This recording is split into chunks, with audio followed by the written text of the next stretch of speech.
Hey, what's going on, sports fans? My name is Timothy J. Jones, and welcome to another edition of the State of the NFL, where we talk about some of the hottest topics in all of the NFL. And I really do appreciate your time. Before we get started, I ask that you hit the like button, hit the subscribe button to help the State of the NFL to grow. And I want to give a special shout out to everyone listening across several platforms.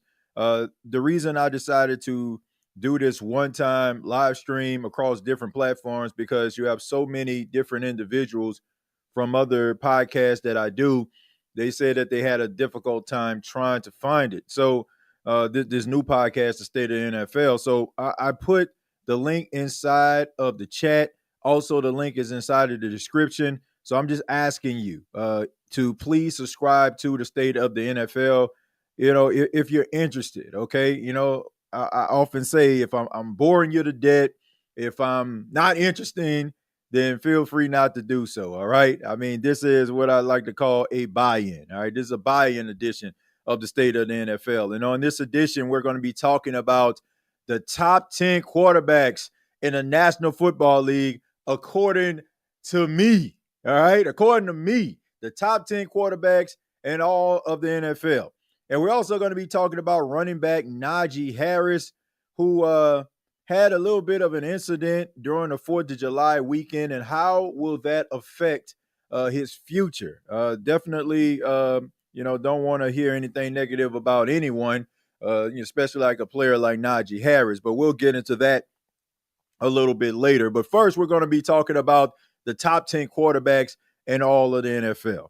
Everybody knows that the quarterback position is the most important position in the National Football League. If you don't have a really good quarterback, if you don't have a steady quarterback, you're not going to go very far. I mean, you can have a great defense, you can have some offensive weapons. If you don't have that quarterback that can be able to lead your football team, you're not going anywhere. And these 10 individuals, I feel, are the reason why their team is in a position that they're in right now. Rather, they have sustainable success. They have won Super Bowls, on the cusp of winning Super Bowls. This is the reason why I have these guys in the top 10. So what I'm going to do is I'm going to go ahead and I'm going to put the top 10 on the screen so everybody can be able to check it out. Everybody be able to see the top 10. All right. These are the top 10 quarterbacks in the National Football League, according to yours truly. All right. The top 10 quarterbacks pretty much, reads. I'll start from 10 all the way to number 1. At number 10, I got Jared Goff. At number 9, I got Justin Herbert. At number 8, I got Jordan Love. At number 7, I got CJ Stroud. At number 6, I got Jaden Daniels. At number 5, I got Jalen Hurts. Number 4, Lamar Jackson. 3, Joe Burrow. 2, Josh Allen. And number 1 is Patrick Mahomes. All right. That's my top 10 list. Now, I'm going to be explaining why I decided to put each and every one of those individuals in their respective slots. And I'm pretty sure anytime you do a top 10, some people are going to raise an eyebrow saying you tripping. I would have put such and such at this number and so on and so forth. But that is the reason why I said that this is my list. All right. And of course, as the season goes on, this can be fluid. It can change, and we'll be able to do that throughout the season. We will be doing that throughout the season where we're kind of changing who are the top quarterbacks in the National Football League. But before the season even starts, this is my top 10. And I'll go ahead and I'll start with number 10 with Jared Goff. Jared Goff, to me, is a guy that a lot of people don't really pay that much attention to. It's probably because he's not the most flashy quarterback that you ever seen. He's a guy that just does everything right. He's a guy that's pretty steady. You got yourself a franchise. He's not going to do anything to ruin it. He's going to go out there. He's going to facilitate it. He's like a point guard. I like to look at Jared Goff as the John Stockton of the Detroit Lions. John Stockton was just a guy who just distributed the ball. He was a very popular point guard for the Utah Jazz back in the 90s. And, he wasn't a guy that was going to go off for 42. He might occasionally, get about 30 points. But for the most part, he was distributing the ball, to the playmakers. And that is who Jared Goff is. Jared Goff, last season, he threw for 4,629 yards and 29 touchdowns. And the one thing that I do like about Jared Goff also, he doesn't really turn the ball over at an alarming rate. You don't have to worry about him making too many mistakes. There were some games where, he did look pretty suspect. I believe there was a 5 interception game in there somewhere, but that is just a complete outlier. I think the Detroit Lions end up winning that trade just like the Los Angeles Rams won the trade when it came to Matthew Stafford.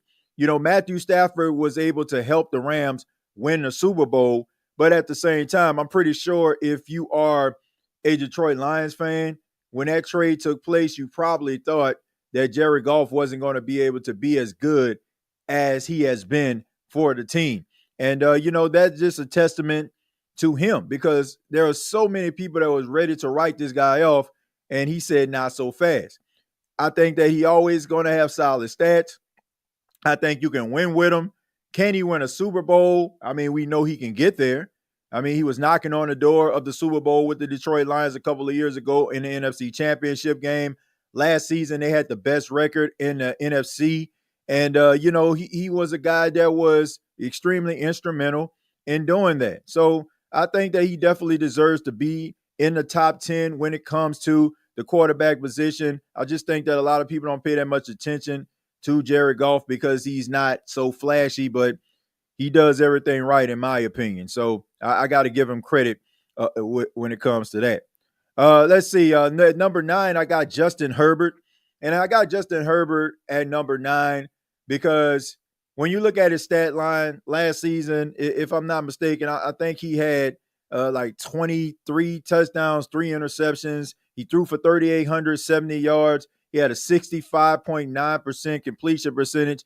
Look, Justin Herbert is always in the conversation. His numbers are always respectable. And I think, when it comes to him, everybody gives him the green light because of the talent that he possesses. But the reason why he's so low on this list is because Justin Herbert has had several opportunities to break through that glass. And it just seems like he never has been able to do that. Now, I've seen a couple games when he was going toe for toe with some of the best quarterbacks in the league. Of course, he plays in the same division with Patrick Mahomes in the AFC West.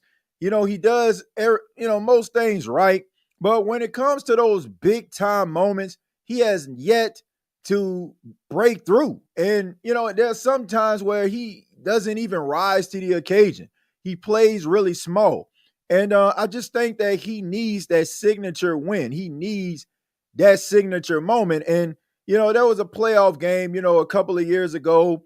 I believe the Jacksonville Jaguars end up coming back, winning that football game. Trevor Lawrence threw 4 interceptions, but in the second half, he threw 4 touchdowns. And, the Jaguars gave the Chargers ample opportunities to pull away from that game, and they just couldn't. Justin Herbert, to me, is knocking on the doorstep of elite status. He just needs somebody to open the door he can walk in, all right? I mean, right now, he's just standing outside. I mean, I don't even want to say nobody needs to let him in. It's just like, man, you can come in here if you want to. It's almost like the movie Sinners. You ever seen that? They were just standing outside. You got to invite them in. Man, people invite him in. He just ain't walking in the door yet. And Justin Herbert that man is talented. I enjoy watching Justin Herbert play, but it's kind of hard for me to look past some of those big-time moments that he could have had, and he didn't rise to the occasion, man. So I had him at number 9. He's still a really good quarterback. I'm just waiting on him to reach that full potential. Hopefully Jim Harbaugh can bring it out of him. We know that Jim Harbaugh has a history of being able to develop quarterbacks and have them reach their full potential. And I think that Justin Herbert will do just that, but he has to do it. Coming in at number 8, I have Jordan Love. Jordan Love, to me, over the last couple of years has been one of the best young quarterbacks in the National Football League. He's played so well that the Green Bay Packers decided that it's probably best that they move on from Aaron Rodgers and give Jordan Love the opportunity. Now, his first year as a starter, he had some really solid numbers. We know about the playoff win against the Dallas Cowboys. They went into AT&T Stadium and put the foots in them boys. And I think that was when everybody kind of woke up and had these high expectations for Jordan Love. But at the beginning of the season, he dealt with that injury when he went out to Brazil and they took on the Philadelphia Eagles. He had that MCL injury, and then he was out for a couple of weeks. But I don't think he was really 100%. I think he was well enough to play and not be so much of a liability for his team. But I don't think that he was the Jordan Love that everybody expected him to be due to that injury. But last season, he played in 15 games. He threw for 3,389 yards, 25 touchdowns, 11 interceptions, had a quarterback rating of 96.7. So, it's pretty steady numbers. And, there was, some pretty decent performances in between. But I just think that that injury kind of prohibited him from really reaching that full potential. I expect big things from Jordan Love this season. They got some really good, talented wide receivers on the team. They added Matthew Golden out of the University of Texas. I expect for him to eventually become that number one guy. But in the meantime, you got Romeo Dobbs. You got Christian Watson out there, man. You got Tucker Kraft and Luke Musgrave, your two tight ends. So you got an embarrassment of riches.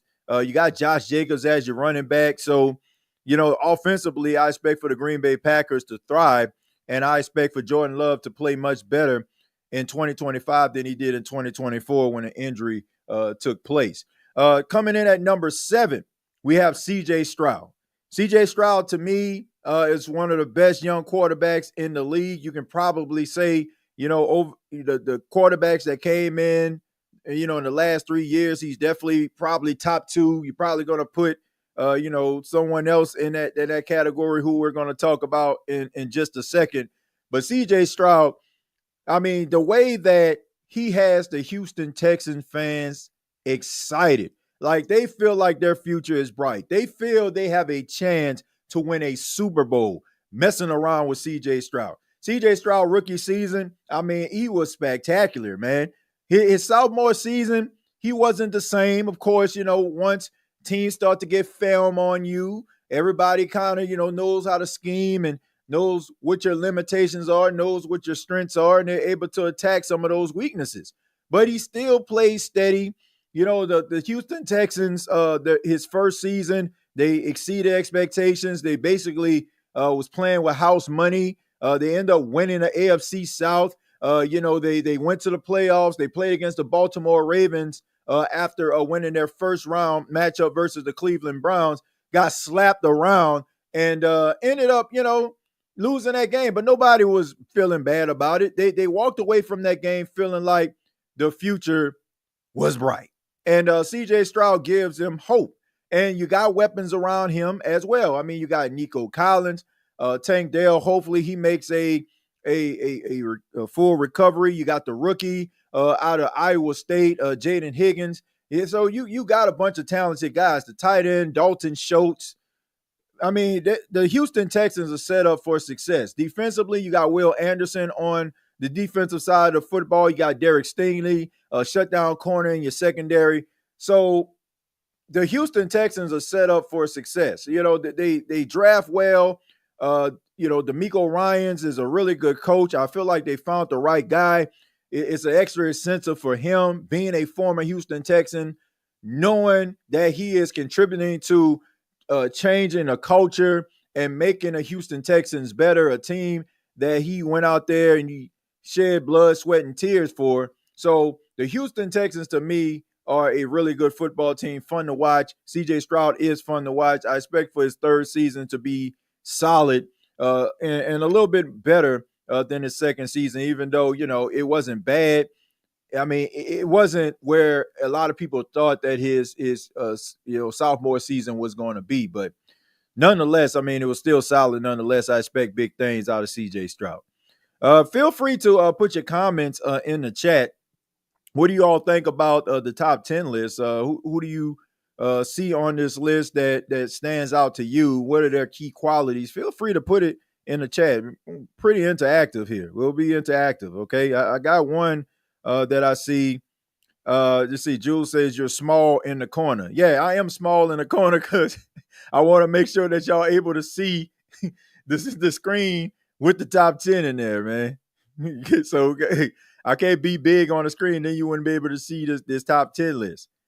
Let's see. So let's go ahead and move on. Let's talk about number 6, Jaden Daniels. Jaden Daniels came in out of LSU and took the league by storm. People were just so fascinated with his cool demeanor. I mean, the lights weren't too bright for him. He felt like he belonged there, and he gave the Washington Commanders team and fan base hope. And he was so fun to watch, man. The game was never over. I don't care if the Commanders was down by 2 touchdowns, 3 touchdowns. There's not too many quarterbacks out there that I can compare to Patrick Mahomes. But when it comes to being clutch, when it comes to big time moments, when it comes to rising to the occasion, Jaden Daniels checks all the boxes. He is a fun quarterback to watch, man. I mean, I can remember like when I really just realized that this dude was the truth. I was at a steakhouse out there in Auburn, Alabama, man. I was out there visiting my in-laws, and I can remember like watching Jaden Daniels facilitate a comeback versus the Philadelphia Eagles. I mean, I was in shock. Like, I thought the game was over. I was like, okay, man, they're going to get him. Better luck next time.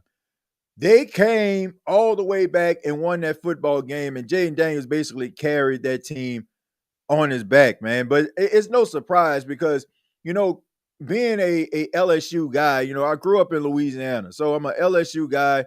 I watched him do this on several occasions. But, you've seen great quarterbacks in college on a collegiate level lead a team back, facilitate a comeback, but, as they say, they couldn't play dead in the Western and the National Football League, right?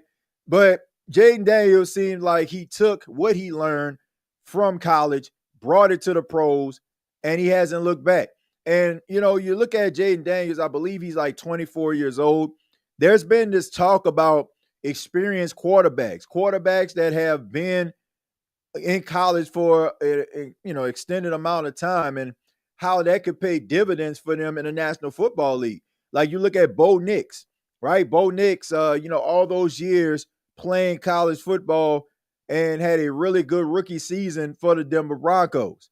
You look at Joe Burrow. I mean, he was like 24 years old when he was drafted into the National Football League by the Cincinnati Bengals. Of course, we know that he led them to a Super Bowl. And now we see Jaden Daniels doing the same thing. So maybe there's something to possibly, staying in college just a tad bit longer. And maybe guys will be able to do that because now you have the intrigue of the NIL deal where you don't have to rush to get to the NFL. You can kind of wait. So if you are kind of limited, you feel like some things that you need to polish, you don't have to worry about trying to rush to the big leagues, especially if you're making a little bit of change and you can actually learn and be the best quarterback you can be in the college ranks. But Jaden Daniels definitely, took the NFL by storm. Everybody expects for him to have a monster season, maybe even be in the MVP conversation once again. He was as a rookie, might even end up winning it. Last season, he played in all 17 games. He threw for 3,568 yards. He had 25 touchdowns, 9 interceptions. And he was really, really good at learning and understanding when to run and when to throw. And, he scared the heck out of a lot of defenses. And I expect for him to do the same thing in 2025. Moving on, we're going to go with number 5, who I selected as the number 5 out of this top 10, and that's Jalen Hurts. Now, some people will probably say, man, you tripping. Jalen Hurts just won a Super Bowl. He done been to 2 Super Bowls in the last 3 seasons. He's a Super Bowl MVP. Why in the world would you put him at the number 5 spot? We have a tendency sometimes. We have a tendency of looking at quarterbacks and feeling like, oh, because they won a Super Bowl, then all of a sudden that just catapults them to the top and they should just jump everybody else. I don't look at it that way. Now, if what I'm seeing from a quarterback is just downright borderline elite, and I expect, this to happen for the next 10 to 12 years and multiple Super Bowls, then I would probably have a different form of energy. But I'm not one of those people that just believe just because you won a Super Bowl means that just makes you, top above the rest when it comes to, certain skill sets, ability, and whatever. Now, this isn't a shot at Jalen Hurts, but I take a look at the four other guys that are ahead of him on my top 10 list. If you put Patrick Mahomes on a Philadelphia Eagles team, do they still win that Super Bowl? If you put Josh Allen on that Philadelphia Eagles team, do they still win the Super Bowl? If you put Joe Burrow on that team, do they win a Super Bowl? What about Lamar Jackson? All I'm saying is I could put any one of these quarterbacks, I feel comfortable saying this, I could put all four of those quarterbacks on a Philadelphia Eagles team, and I feel like the result would have been the same. And that's not a knock on Jalen Hurts. He still had to do what he needed to do in order for them to win the Super Bowl. But I don't think that just because he won that Super Bowl, he's a better quarterback and has a better upside. And, we're going to be looking at him as the greatest quarterback of all time in the next 5 to 10 years. I just don't. I think that he has found himself a place, in the sun. And, people are going to respect him for that, which they should. But I do feel like these other quarterbacks are better. I do. I don't think that he's a system guy. I mean, some people are like, oh, man, he's a product of the system and all that. I think that the Eagles are a good football team. He has a lot to do with it. But, there are levels to this. And I just think that some of these guys that are above him are just a tad bit more on the elite side than him. Now, he is an elite quarterback. But I just think that these other quarterbacks that I'm about to talk about are just a tad bit more elite than Jalen Hurts. Last season, Jalen Hurts played in 15 games.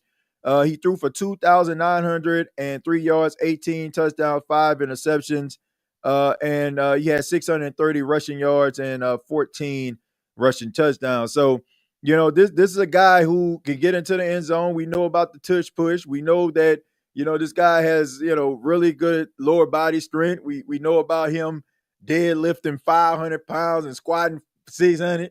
We know that this guy's a freak of nature, and, I expect for the Eagles to continue to thrive as long as he's a quarterback. But, I just think that, when it comes to the top 10, I think that, he's right there. But, of course, once again, this list is fluid, right? It's subject to change. I'm just looking at it based on going into the 2025 season. Let's see. Colton says, damn, was about to say Hurts should be higher because he just won a Super Bowl, but you're right. Burrow getting that Breeze treatment with that terrible defensive play, but they scoring 30 points. Yeah, Colton, that's the thing. It's like we automatically just jump quarterbacks, right? But I just look at it this way, and I'm not comparing Jalen Hurts to this, but I'm just comparing the situation to what Jalen Hurts is dealing with. Like, I look at Joe Flacco. Like, Joe Flacco won a Super Bowl. Does that make Joe Flacco better than Dan Marino? No. Dan Marino still put up really good numbers. He was an elite quarterback. He just so happened to never win a Super Bowl. Like, I mean, that's just the way they go. Do I think that Joe Flacco is better than Phillip Rivers? Absolutely not. Phillip Rivers didn't win a Super Bowl, but he won a lot of football games. I just think that sometimes we look at guys and we feel like they're validated because they won a Super Bowl. So all of a sudden, like, that just makes them so much better than the ones that don't. And I'm just not one of those people that fall into that category. I just think that circumstances and situations play a huge role in why some guys end up winning multiple Super Bowls, why some guys end up winning a Super Bowl, and why other guys cannot, right? It's just that simple because football is a team sport. Like we look at who we're about to talk about in a few minutes, Joe Burrow. I'll save my comments about him until we're talking about him. But I mean, we know about the circumstances that's going on in Cincinnati. It has nothing to do with Joe Burrow. Sometimes, it's the team that's around you, and it's not so much you. Sometimes, a quarterback can go to a really good situation. He can make some plays because he's good enough to do that. But the team around him is able to compensate even when that quarterback may not be playing at his best. And when you have something like that, it's a benefit. Some guys can't afford to have a bad game. You mentioned Drew Brees throughout, his career. Like Drew Brees couldn't really have a bad game when you look at some of those Saints defenses that they had. So when it all comes down to it, man, you need the right pieces. You need the perfect storm sometimes in order for you to be able to get over the hump. And some of these guys just haven't gotten that just yet. Speaking of one of those guys, number 4, Lamar Jackson. Lamar Jackson comes in at number 4 because he's a 2-time NFL MVP. He's one of the most dynamic, extraordinarily talented quarterbacks in all of the National Football League. His elusivity, his ability to get the ball down the field, his ability to be a defensive, terror. This guy is one of those guys that defenses have to stay up like 48 hours to scheme around. He makes football look so easy sometimes. And, the Baltimore Ravens have themselves a really good quarterback. And, I think about when Lamar Jackson first got into the league, everybody was talking about, oh, man, is he a wide receiver? Is he a running back? Said he was a quarterback, and he didn't look back. Last season, he played in 17 games. He threw for 4,172 yards. And, he had a really magical season, man. So when it all comes down to it, he had some of his best numbers statistically as a passer. Some people were just looking at Lamar Jackson as a guy that's just scrambling around the pocket, he just about to make somebody miss, but he's making plays from the pocket. So people have to start to respect him as a quarterback. Man, this guy had 41 touchdowns, 4 interceptions, right? You don't put up those type of numbers and just be a running quarterback. So he showed the entire league, not only can I hurt you with my legs, I can hurt you with my arm too. So, Lamar Jackson, the only knock on him anybody can talk about is, of course, what we just been referring to over the last few minutes, the Super Bowl. Can he help the Baltimore Ravens? Can he lead? There we go. Can he lead the Baltimore Ravens to prosperity? Can he lead them to the Super Bowl? Other than that, everybody knows what Lamar Jackson is going to be. They know that he's going to be a super dynamic quarterback that is going to be fun to watch. That is the only thing that is holding Lamar Jackson back from really being talked about as one of the greatest quarterbacks of his generation. That's the one knock on him that he has got to, he's got to absolve. But once again, it's a team effort. You got to make sure that you're playing your best football. You got to make sure that your supporting cast are doing the right things around you. And you got to make sure that you are making those plays, which we know that Lamar Jackson can make. And we know that every single year, Lamar Jackson just can, jumps another hurdle. The narrative a few years ago was, can he win a playoff game? He won a playoff game. Then it was like, oh, can he get past the second round? He got past the second round. Then he goes to the NFC Championship. Can he go to the Super Bowl? So every single year, Lamar Jackson jumps another hurdle. Can he jump that AFC Championship hurdle? Can he get past murderous row when he has to face quarterbacks like Patrick Mahomes and Josh Allen and Joe Burrow? Can he be able to get over that hump? We'll see. But guy is super elite and definitely deserves to be in this top 5. Number 3, I got Joe Burrow. I got Joe Burrow at number 3 because I look at the Cincinnati Bengals before Joe Burrow, and I look at the Cincinnati Bengals when they drafted Joe Burrow. Completely different team. This guy is walking, talking hope if you're a Cincinnati Bengals fan. We know what he can do. He can throw the ball like none other, right? I mean, to me, he's the modern day Tom Brady. He's the guy that, that can win a lot of games. He's a clutch player. He has that swag about him, that aura about him that you want your quarterback to have. He has some weapons around him like T. Higgins and Jamar Chase. They had really big seasons. Both guys got paid. And Joe Burrow, the only thing about him is he just has to maintain a clean bill of health. Over the last couple of years, he had some injuries. Last season, not so much. But if he can maintain, the health, and win that battle of attrition, I think that, they'll be okay. Now, offensively, they'll be okay. Defensively, they're going to have to figure this thing out. I don't understand what the holdup is when it comes to Trey Hendrickson, but they need to pay that man because this is one of those situations that looks like those teams that have a really good quarterback, high-powered offense, and a defense can't stop nobody. I mentioned Drew Brees a few minutes ago. Similar situation.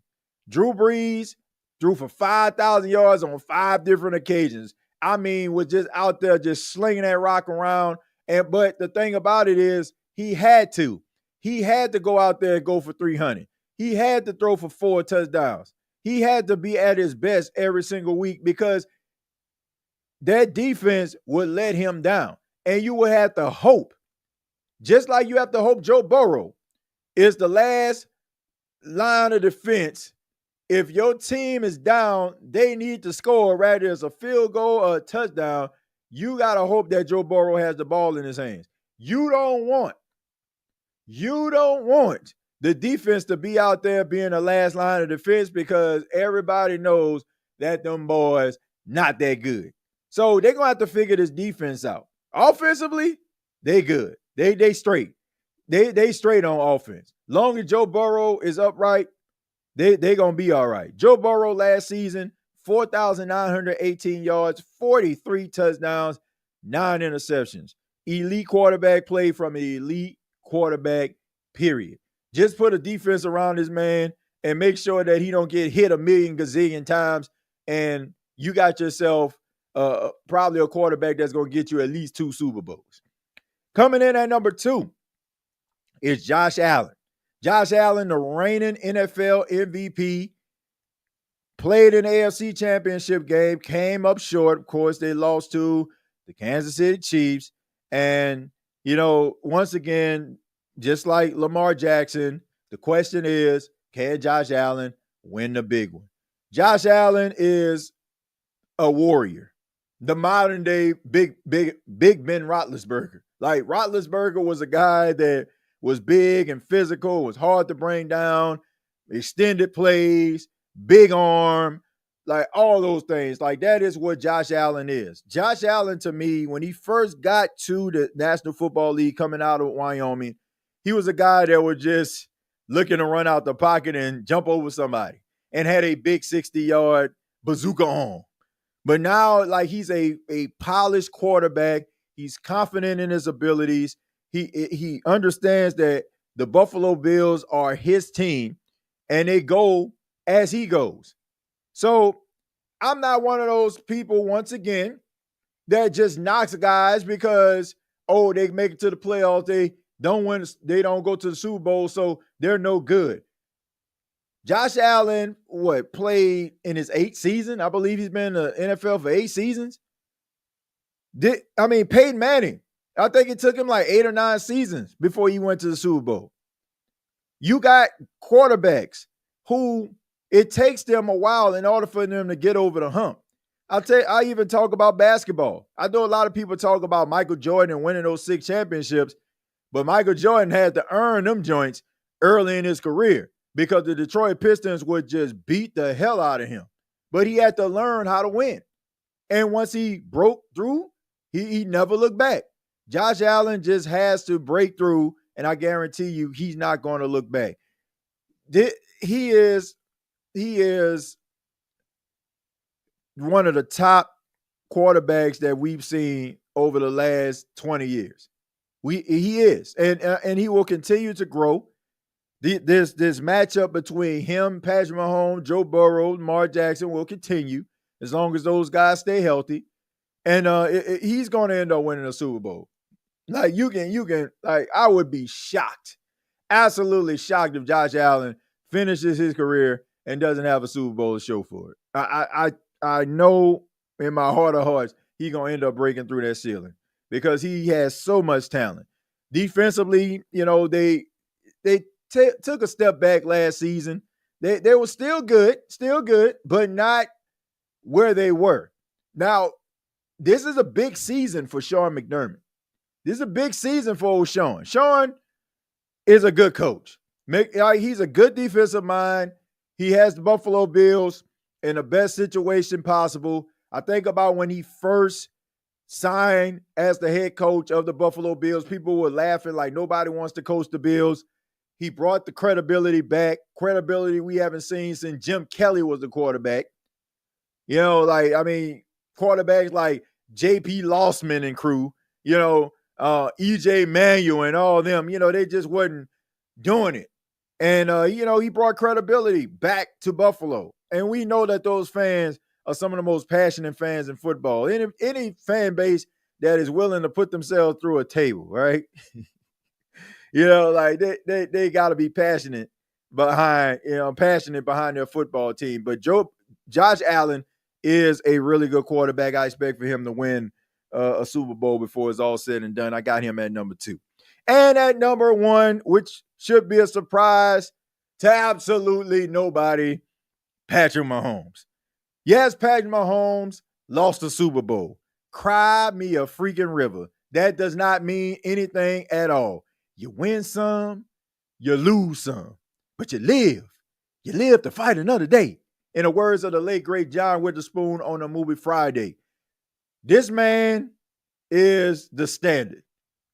Hands down. You might be tired of him. You might be tired of the Chiefs, Travis Kelce and Taylor Swift, Patrick Mahomes' wife, brother, daddy. You probably be tired of these folks. But at the end of the day, the man knows how to win. The man won a lot of games. He can retire right now and be a first ballot Hall of Famer. Patrick Mahomes is still the standard. And everybody else, to me, is just catching up to him.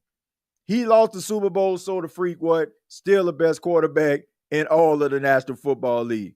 Last season, Patrick Mahomes threw for 3,928 yards, 26 touchdowns, 11 interceptions, quarterback rating of 93.5. All right. He didn't have his top receiver, Rashee Rice. They had DeAndre Hopkins there. You had a couple, young, talented guys, Worthy. He was out there. He really stepped up in a major way. You signed Hollywood Brown. He ended up getting injured. So it was a bunch of guys that kind of had to step up and make some plays. And, you got Travis Kelce out there, but he wasn't the Travis Kelce we were used to seeing. Yes, he made plays, and I expect for him to make plays in 2025. But, he's getting up there in age. He's in his mid-30s. And, that's ancient for a football player. So, Patrick Mahomes will continue to thrive. He's going to have Rashee Rice back. He's going to have Hollywood Brown. He's going to have Xavier Worthy. They brought back Kareem Hunt, he had a really good, solid season for him, stepping up. Isaiah Pacheco, he had an injury. He had a ACL injury, I believe. And, that kind of, stunned his growth. When it come to the running back position, it got to a point where they really were starting to use Kareem Hunt more so than Isaiah Pacheco, which was a shock to me. But you got talent offensively and defensively. Kalafdis, you got him. You got Chris Jones out there still, and you got yourself a pretty solid secondary of young, talented players as well. So I expect for the Kansas City Chiefs to try to avenge what they felt like was an injustice. I wouldn't call it an injustice. I would call it a beatdown by the Philadelphia Eagles at Super Bowl 59. So will they be a part of Super Bowl 60, which is insane? I mean, that remains to be seen. But Patrick Mahomes still is the standard in the National Football League. And that, ladies and gentlemen, is my top 10. My top 10 quarterbacks going into the 2025 season. Now, before we move on to the next topic, and everybody like, man, well, man, you should have put this guy in there. You should have put that guy in there. Look, there's only a couple guys that I thought about that maybe I can kind of put into that conversation. Uh, you know, maybe Dak Prescott. I could probably put him in there. Probably he's like number 11 to me. I wouldn't put like anybody like Brock Purdy up in that thing. Like ain't nobody like that. Tua Tagovailoa, you can probably put him in there. You can make an argument for that. Bo Nix, I had a really solid season. So I definitely would have him if I was doing a top 15. He would be in that. But, I think that this is a pretty decent list. I think that I got it right, when it comes to like, the quarterbacks that should be in the top 10. I'm pretty sure some would disagree where they're placed. But feel free to tell me your top 10 quarterbacks in the National Football League. All right. I would love to hear from you and what you think about some of these quarterbacks and who you feel is your top 10 quarterbacks going into the 2025 season. But let's go ahead and move on, man. Let's talk a little bit about Najee Harris. Najee Harris, running back, came out of Alabama, drafted by the Pittsburgh Steelers. Pittsburgh didn't pick up his fifth-year option, decided that they wanted to move on from Najee Harris. He had a really solid season last year, but I guess they felt like it was too little, too late. But this story right here, you never want to hear anything like this.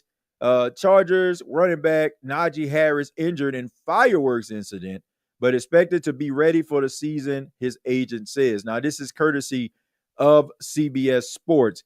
It says Los Angeles Chargers running back Najee Harris was injured during a 4th of July fireworks incident. His agent, Doug Hendrickson, told multiple outlets. In a statement, Hendrickson says that Harris sustained a superficial eye injury, but is fully expected to be ready for the upcoming NFL season. Najee Harris was present at the 4th of July event where a fireworks mishap resulted in injury to several attendees. Hendrickson's statement read via NFL media.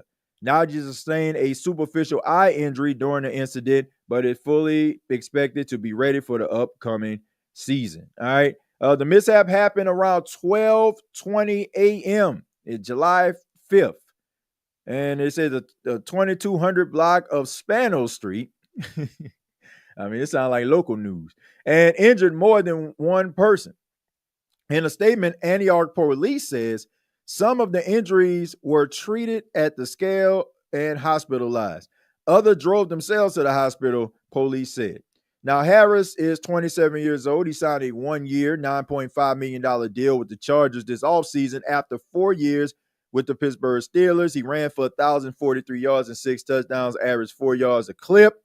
Harris is just a 5 running back since 2000 to begin a career with 4 straight 1,000-yard rushing seasons. So there you have it. Najee Harris involved in a fireworks incident. You never want to hear anything like that. You never want to see anybody get hurt.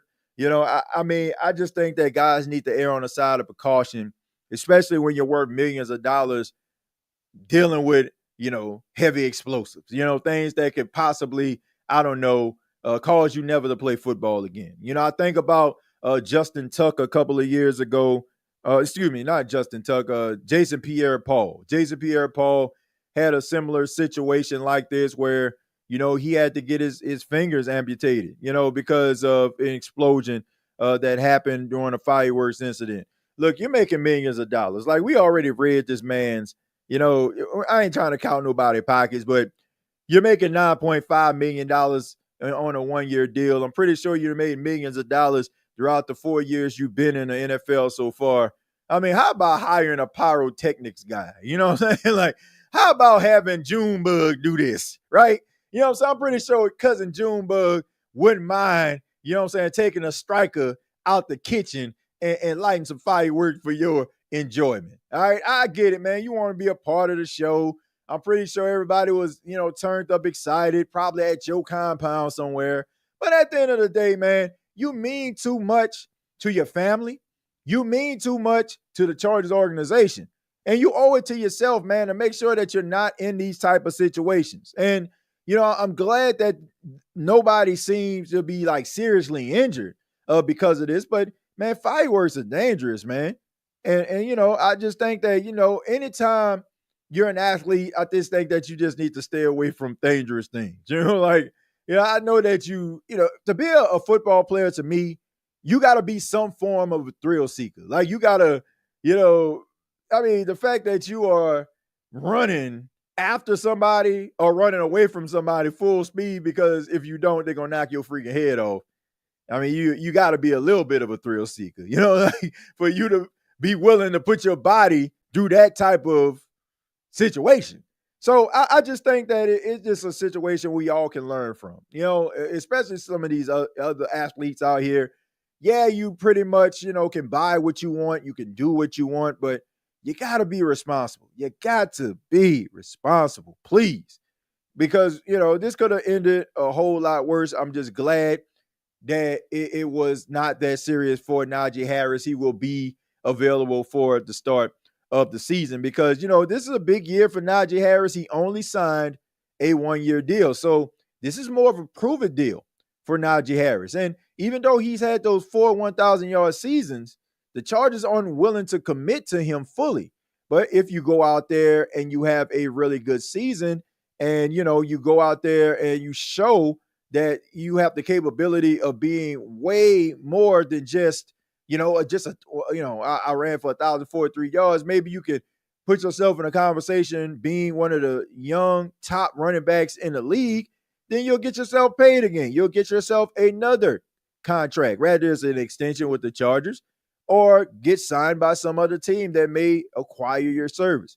But you won't get your service acquired if you got your hands blown off, right? So, Najee, look, I'm pretty sure you're not watching this, but if somebody knows Najee Harris, let them know that, come on, man, hire the pyrotechnic guy. Like I'm pretty sure your agent is pretty well-rounded. I'm pretty sure he can talk to somebody that knows somebody that can put on a fireworks show and you can be about 100 or 200 yards back and smiling and enjoying it with your family.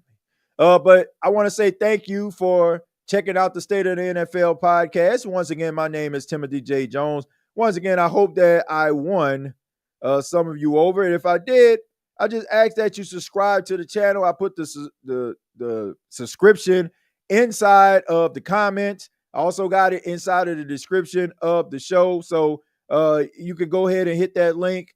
It'll bring you directly to the page. You can subscribe to the channel. We're going to be talking about the National Football League. Coming up next episode, we're going to be talking about the Philadelphia Eagles, and will the Philadelphia Eagles repeat as Super Bowl champions, and what will it take in order for them to do just that. And also, we're going to be breaking down each division when it comes to who is going to be the division winners, according to yours truly. Those episodes will be coming up next week, so keep it locked to the State of the NFL channel. And I just hope that, you continue to check it out. You can follow me on X at TJAYJones8 if you want to interact. And you can also check out the State of the NFL's X page on X at State of the NFL, at State of the NFL. Till next time, I'll see you down the road.